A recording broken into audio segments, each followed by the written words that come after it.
Hi everyone, this is our weekly SEO search digital marketing stream, Smarty Live. We broadcast to multiple social media networks, so please let us know where you're listening us from so that we knew which one is the best one to use. Every week, Wednesday, 1 p.m., we go live with the latest SEO updates, search insights, SEO tactics, trying to make it very time sensitive and timely so that you know what's going on in our industry and what to do and how to change your SEO strategy. Today's broadcast is pre-recorded because April and I are over at PopCon conference in Las Vegas. So we will not be able to answer your questions live, but please keep them coming because we will go back and answer all the questions and maybe get inspired for more topics for these live broadcasts. I'm in Smarty. I'm an SEO. I have been in the search industry for about 20 years. I've seen lots of Google updates, helped clients recover from most of them. So I've seen it all. Ask your questions, show me your sites if you have problems with those, and I will be able to help, hopefully.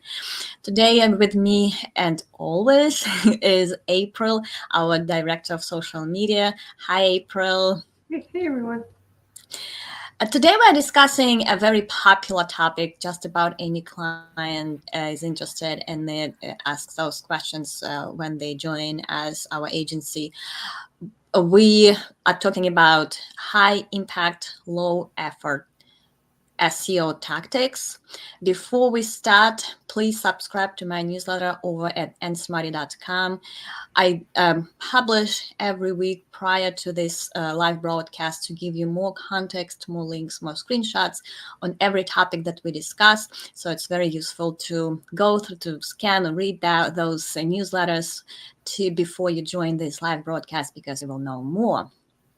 Also, please join us every week, again, Wednesday, 1 p.m. EST on any of our social media networks. I hope Craig will be posting them in the comment section of every social media network we are going live from. And follow us. That's how you know we are broadcasting every weekend. We do represent our agency, Smarty.marketing. Please check it out. We have free tools, we have a blog, and there is a cool option to schedule a 15-minute call with me if you want to discuss your site or if you want to discuss any SEO topics. It is free, 15 minutes of my time from smarty.marketing. There is an option to schedule a call. Now back to our topic, and I really don't like that's how they are called, low impact, high impact, low effort SEO tactics. They are not quick wins, though. Nothing in SEO is quick. So it is important to note before we go into the actual tactics that SEO is not about doing some changes and then seeing results in a week or two. The best case scenario is that you will see a gradual growth after you implement any of those tactics. That's the goal. We don't want any spikes in traffic in SEO because those are usually followed by loss of some of that. So we want gradual growth. So what can you do on your site to help it rank better that doesn't take hiring an expensive service or investing into link building?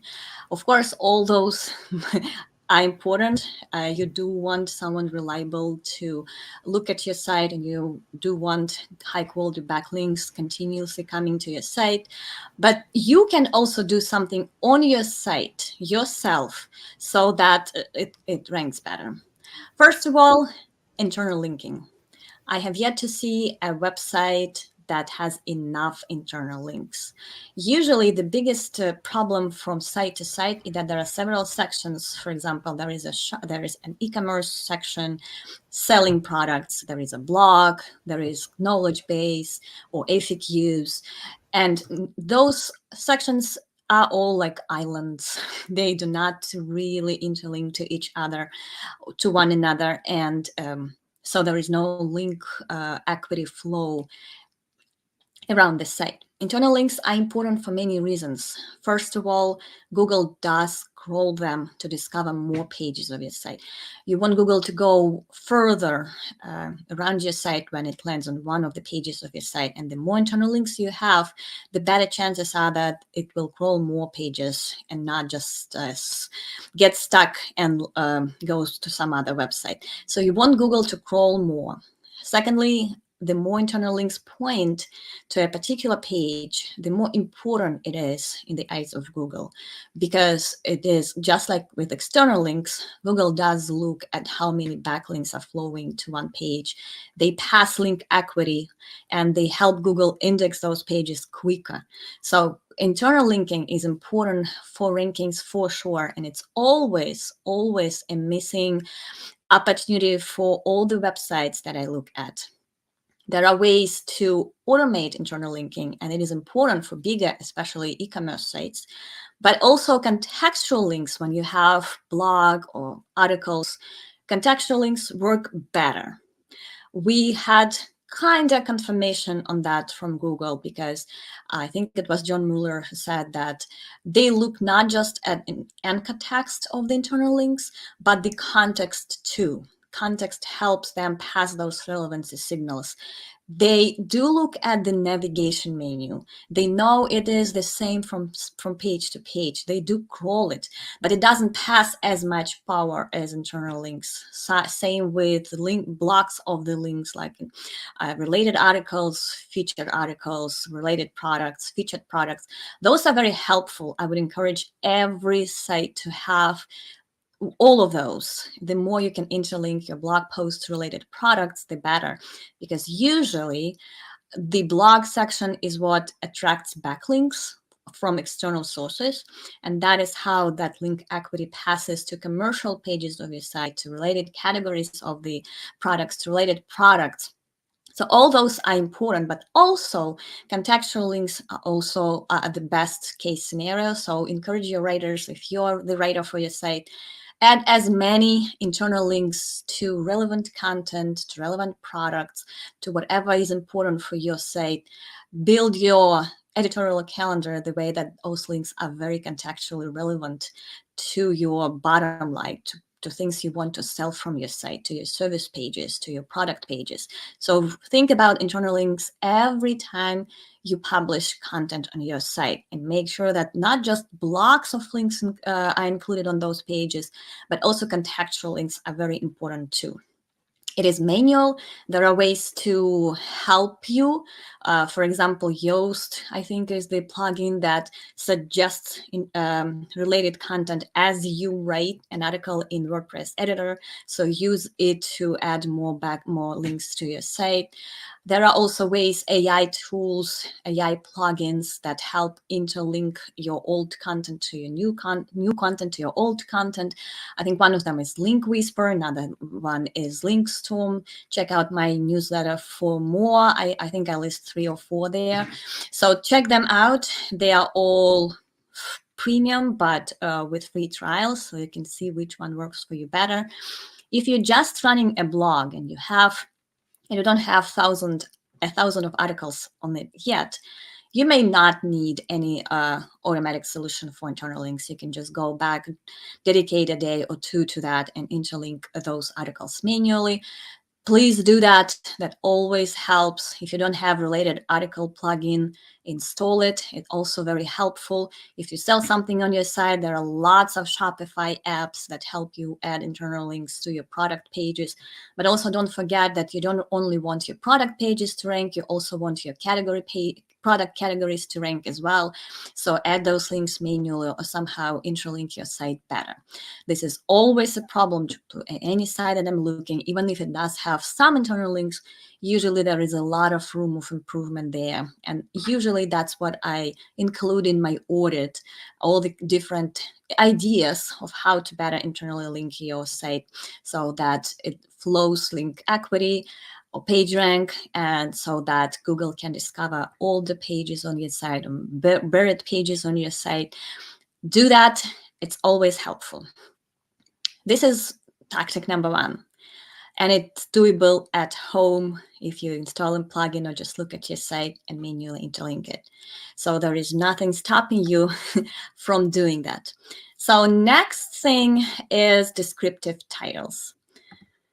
In most cases, this is an opportunity for e-commerce sites because product pages, category pages are automatically created using your content management system. Usually it's Shopify, WooCommerce. They're not usually very descriptive. So it's like a product name and that's it. You can use just about any SEO crawler to see what types of pages on your site have short titles. And a little bit of context here, a lot of SEOs and a lot of SEO tools, especially free ones that analyze your site, they would tell you that bigger, longer titles are an error. You have to fix it because Google only shows about 70 characters and then it truncates the title. So sometimes there is a misleading piece of advice going around telling you, hey, you have a too long title, make it shorter. This is wrong. Yes, Google truncates longer titles. Sometimes it rewrites titles regardless of its length. So it's not something you can really impact that much. But Google looks at the whole title for ranking purposes. So if you have long tail keywords somewhere at the end of your title, they would be a ranking signal for Google that this page is about that spec or about that product, colors. So when you look at those short titles through your search crawler, as Screaming Frog has a free version. If you don't have a huge website, you can just use it, and it's a very handy tool. There is always a filter to show you the pages with titles that are shorter than 70 characters, for example. Look at the types of those pages. Usually those are product pages and category pages. And look if there is a room of opportunity to automatically make them more descriptive. For example, you can include the product color in the title or some specs that could be searchable for like automotive industry. That could be a model or any model of the car or year of the car that that product is compatible with. So look at how you can make those more descriptive, and that's how you start ranking for all those long tail queries, especially if you have internal linking in place that points Google to those pages as well. That is gradually growing your ranking profile, and like we discussed a couple of weeks ago, that creates a more consistent SEO visibility, because if you lose one high search volume keyword position, those long tail queries are so diverse that they are not very easy to lose. So if you lose a couple of them, you will still be ranking for 99% of those queries. So building that long tail ranking profile is very important for consistent SEO visibility. And it's doable. It's not hard to do. So the third tactic is keyword gaps. Unfortunately, I don't know a free tool that can help you with that. I know both SEMrush and Ahrefs have great features, great tools to help you discover keyword gaps. What are keyword gaps? Those are search queries where your competitor is ranking, but you're not in top 100 or in top 50, depending on your settings. This is important not just for content ideas. Yes, blogs and bloggers can use that feature to see what other blogs are getting traffic from. But for bigger e-commerce, database-driven sites, these are great for another reason, that you can identify missing opportunities in terms of which products I do have, but there is no category page for those products. So people do not discover those products from Google search, or which products I can rename the way, because it's it's actually solving that problem, but they are named not the way that they are searchable and findable. So looking at the keyword gap analysis about a little bit more strategically for bigger sites, not just going through content ideas, which is also great, but this is great to understand what your site is missing while it has those opportunities, but they're not optimized or they're not even absent from your site. Both of those tools, Ahrefs and SEMrush, you can filter those missed opportunities by search volume and keyword difficulty. Keyword difficulty is the how competitive that query is in organic search. I would suggest also you can filter those results by the how long the search query is. So I suggest playing with those filters to understand, again, long tail keyword opportunities that you may be missing, and go and understand how you can capture those automatically by expanding, by creating new product categories, by renaming your products, by creating content that can contextually link to those products. So look at that, look at keyword gap analysis from the strategic point of view, and let me know if you need help with that. I'm doing those keyword analysis on a weekly basis, so I know how that works. I can help you out. All of these 3 tactics can be done at home.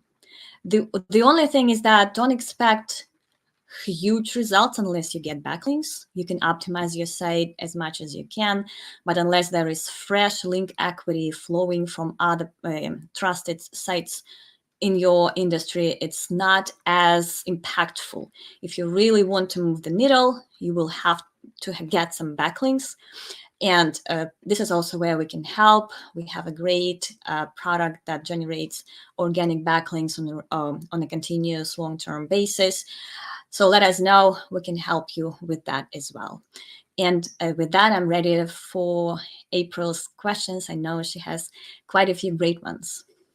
Yeah, first one is there such a thing as too many internal links? Not really. I mean, you don't want people to be overwhelmed with them.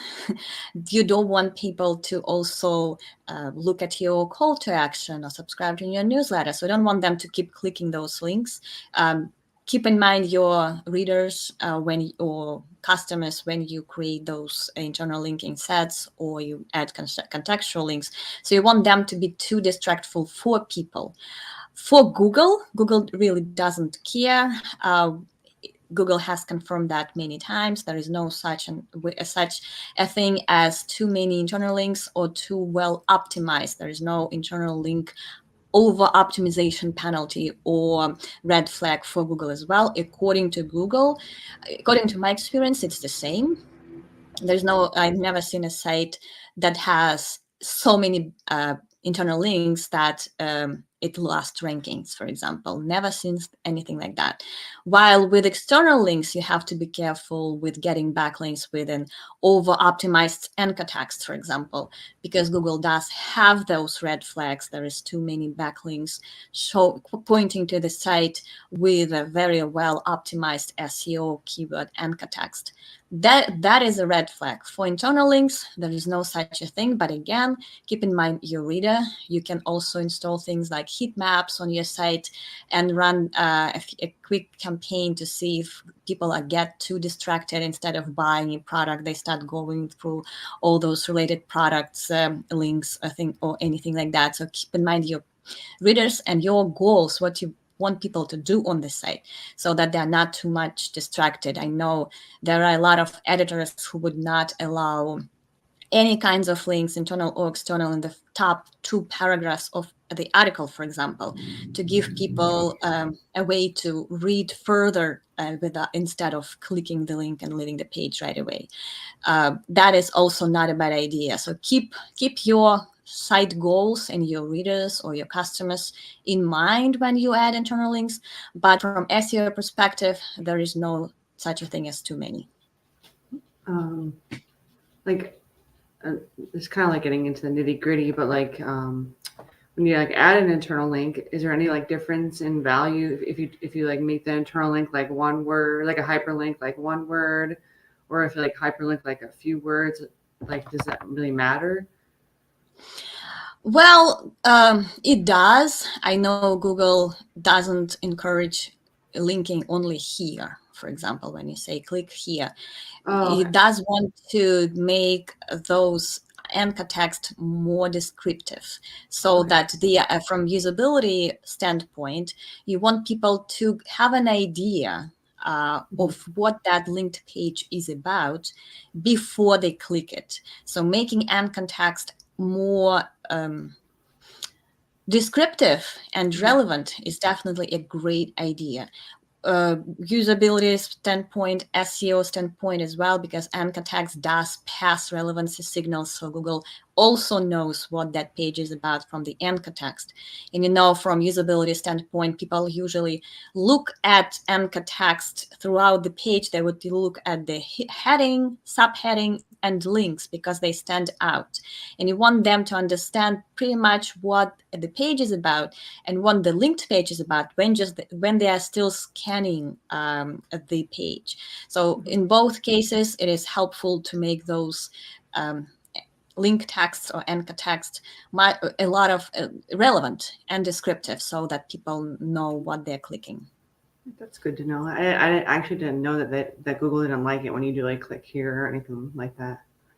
I didn't It's know not that. it's not a negative signal. It's just they Yeah. encourage you to be more descriptive for people and for them as well, for the crawler, because that's how they understand the linked page much better and the relevant what it is about. You need to know what the page is about by just looking at the link.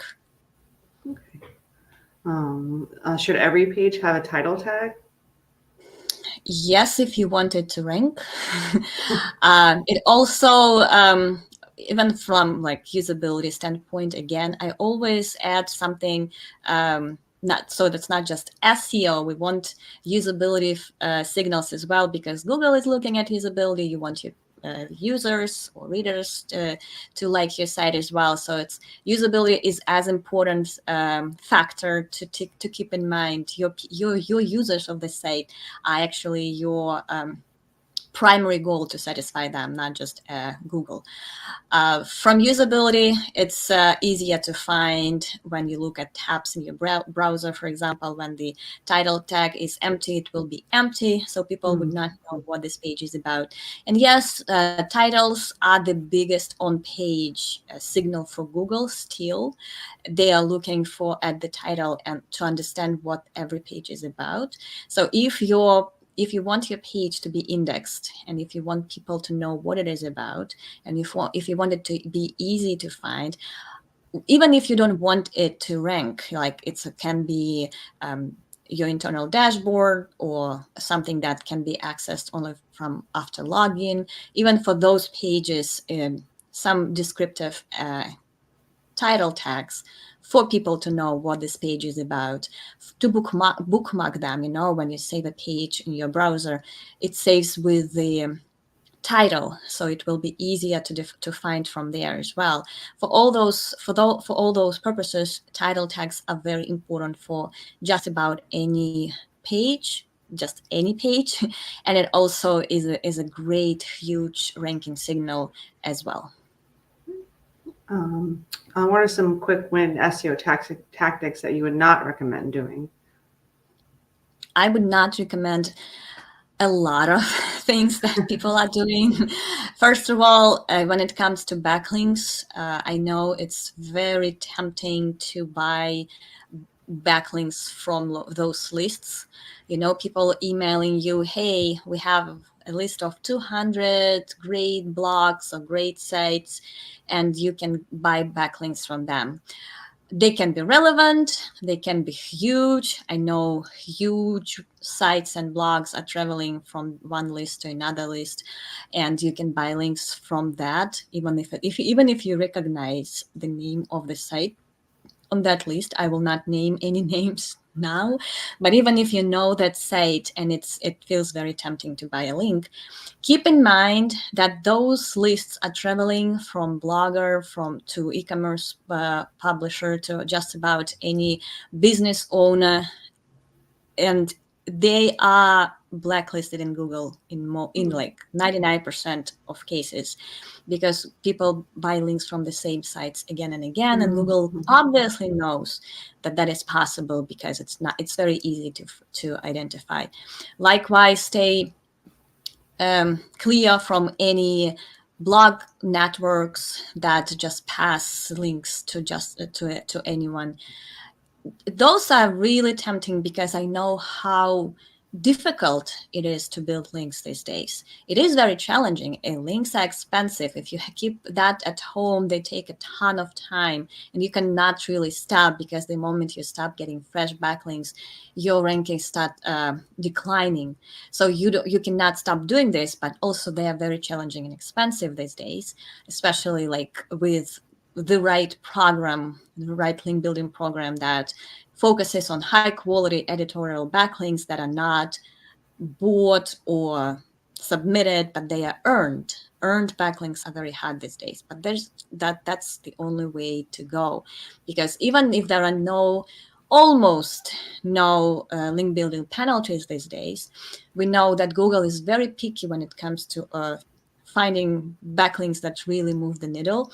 They would not count all of your backlinks. They would only pick those that they think are relevant, make sense, editorial, not paid for. So you're basically wasting money if you participate in those link schemes that are not as dangerous as, let's say, 5-10 years ago, when you could have a manual penalty for things like that, and they were very hard to recover from. These days, it's mostly a waste of your money, resources, and time. So stay away from those, even though those look like quick wins, because we know how important backlinks are and how difficult they are. And now here you go. You can buy 100 of them from all those great sites. Do not do this. When it comes to on-page SEO, another quick win that I would discourage from is creating a separate page for just about any keyword that you find. It is a SEO over optimization problem that Google is fighting with, including helpful content update that is also looking at SEO content, and also the quality of content. If you try to create too many pages targeting all those keywords, you create low quality content, because it's not doable to do that. Some people use AI to generate that content, which is also not something I would advise to do. So anything that is too SEO-ish, when you just think about SEO and forget about people on your site, or how people come to your site, or what they would be interested in knowing, rather than you found the keyword and you just create content for that. Anytime you think, put SEO prior to your actual users of the site, I would say that quick win is not a good idea. You do want to serve your users first, and then try to match that to SEO metrics like keywords or backlinks. Even with backlinks, you want links that get clicked for people to get to your site. This is a good link.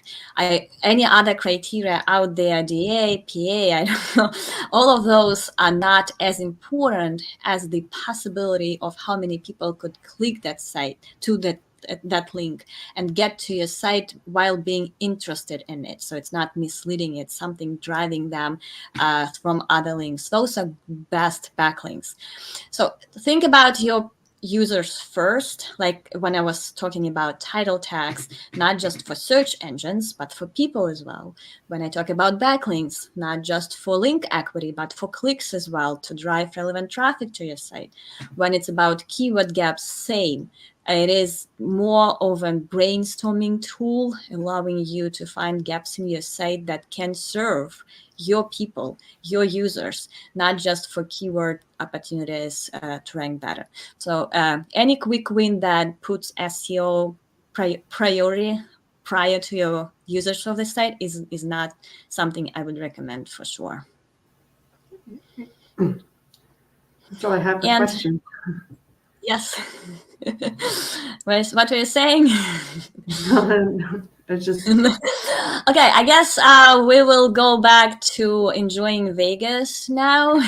I hope you do have some questions or feedback or additions if you know of any more low impact, high if high impactful SEO tactics that are not can be done at home. So you don't have to be too technical. You don't have to use fancy tools for that. You do not. You can do it just by yourself or just with your team. If you know more of this, please let us know. I would love to add more to this list to help business owners to get their rankings up. I know everyone is concerned about ranking fluctuations and how to help. Again, check out my newsletter over at nsmarty.com. We did talk about making your SEO strategy more consistent, like future proof it. Read it. There are a few important things mentioned in it, how to go through those Google updates with not as many losses. Again, there always will be ranking fluctuations. Google traffic will always fluctuate, but the goal is to not lose all of your traffic through those. That's what I was talking about 2 weeks ago. Thank you so much. Subscribe to my newsletter. Come to our live broadcast every Wednesday, 1 p.m. EST, and follow us on social media not to miss those. Thank you and Bye, bye. everyone.